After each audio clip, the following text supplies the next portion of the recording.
Self-awareness is a very important thing and very powerful tool. Um, you may be at a point in your life where maybe a lot of things are not working for you, or you've been contemplating a lot about, say, improving your life or becoming a different version of yourself. But perhaps maybe you feel like a lot of your past habits and so on are maybe holding you back, right? And you want to change. Basically, you want to change your life. You want to become a new person.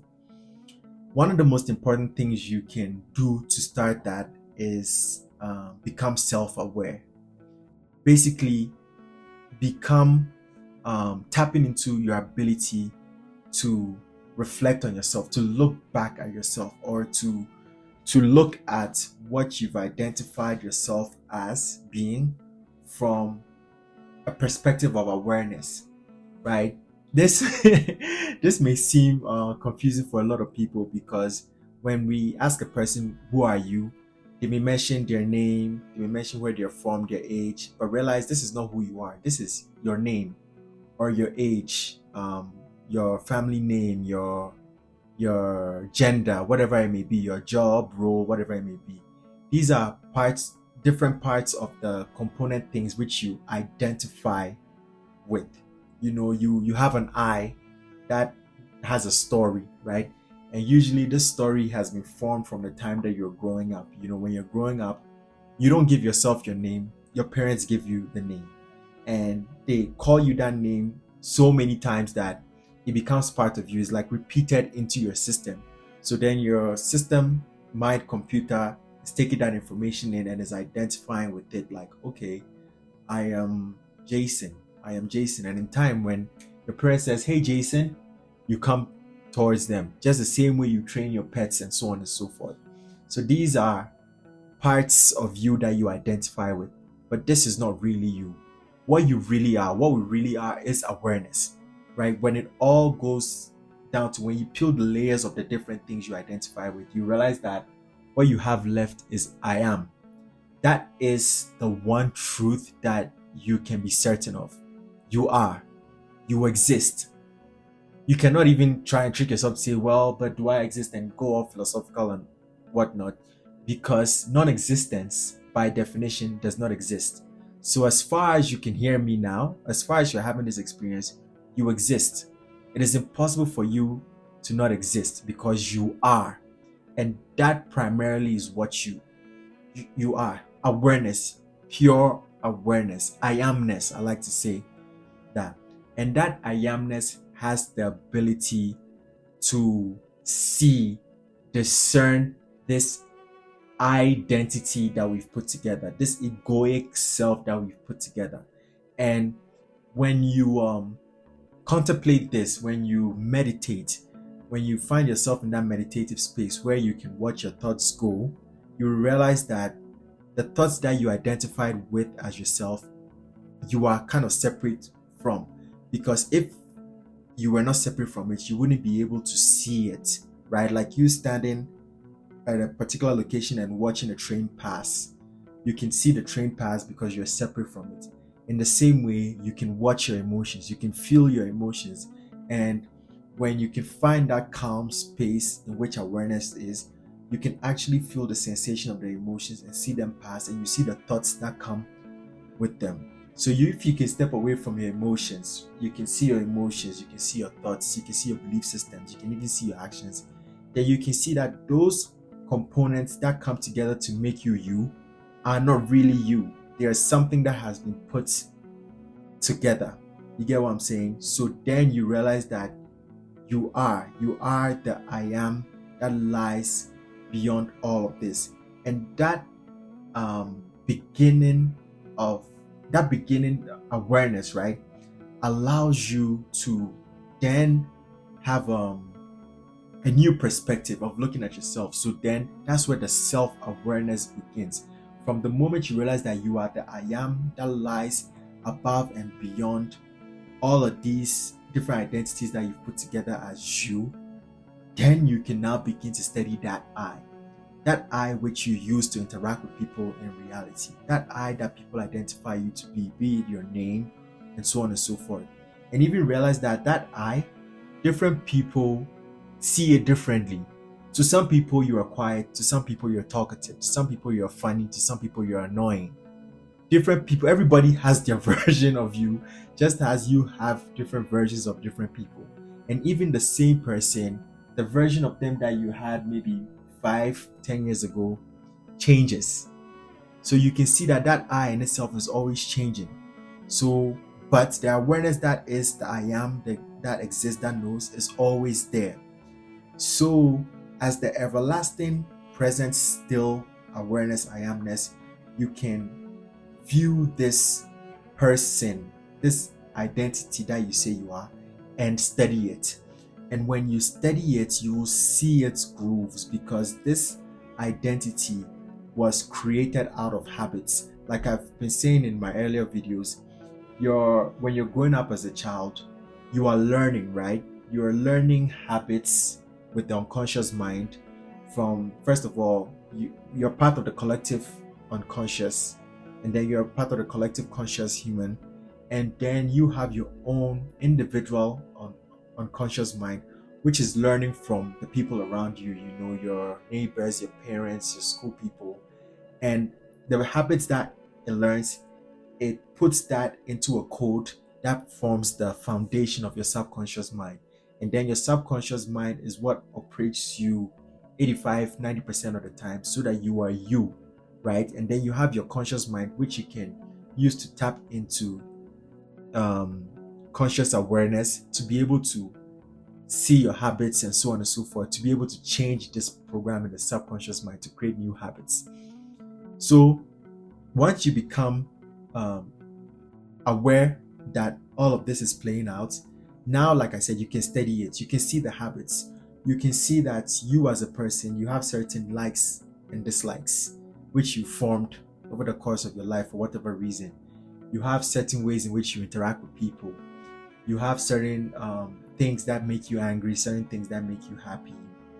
And by seeing these grooves that you move along, now you can begin to sit in the seat of source energy, in the seat of awareness, and decide, okay, I want to change that particular thing about me. In the past, I used to get angry whenever somebody did this. Now I'm going to change that. Now when it comes and I see the anger popping up, I let the anger be and I learn from it, and I slowly change that program to say that whenever these things happen, I don't get that angry anymore. Now I'm reducing the anger, and so on and so forth. And then you can begin to remold yourself. You can begin to recode a new identity. You can literally change yourself. And this is all part of what I've been talking about changing your frequency and all of that. In order to do most of all of that, you need, first and foremost, to be aware. You need the ability to self-reflect. You need the ability to be able to look at yourself, look at your identity and say, this is what I seem to identify with right now, and this is how I want to change, or this is what I want to be now. Without that self-reflection, self-awareness, I think it's very difficult or nearly impossible to enact change, unless of course life puts you through different experiences that also then cause you to change. But to actively, consciously change, you need to begin with awareness. You need to begin with self-awareness, self-knowing, self-reflection.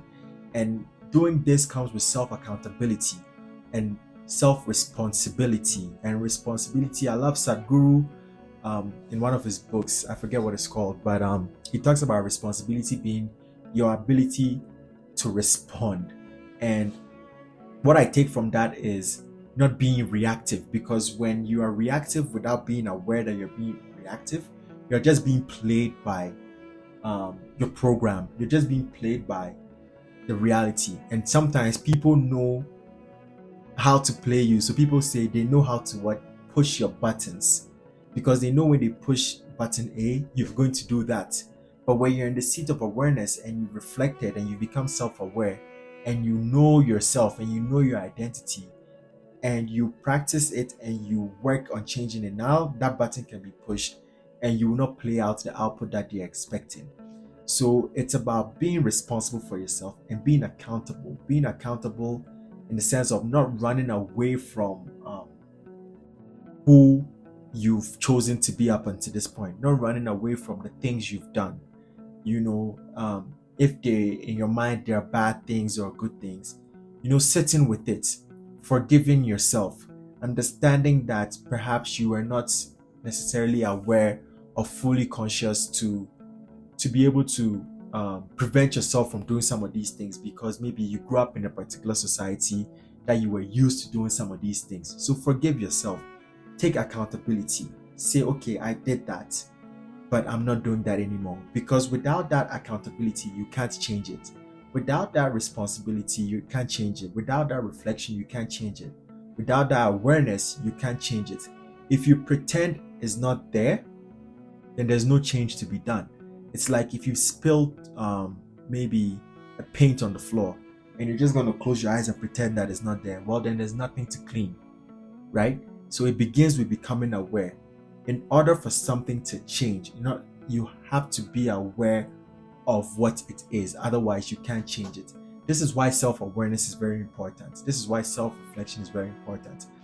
And self-awareness, you can develop this by you know being in what I call the silence, right? um Taking time to be in stillness. In our current age, we have so many devices, there's so much information, so much noise, that we don't usually get time to be in a quiet space. But the quiet space is the background to which everything moves. And if you can recede into that space through quiet meditation, be it sitting meditation, walking meditation, whatever thing that allows you to quiet your mind so you can see the movement, you will be able to begin that process of becoming aware of yourself and being able to be self aware, and then beginning your self reflection. And that for me is the first stage into transformation.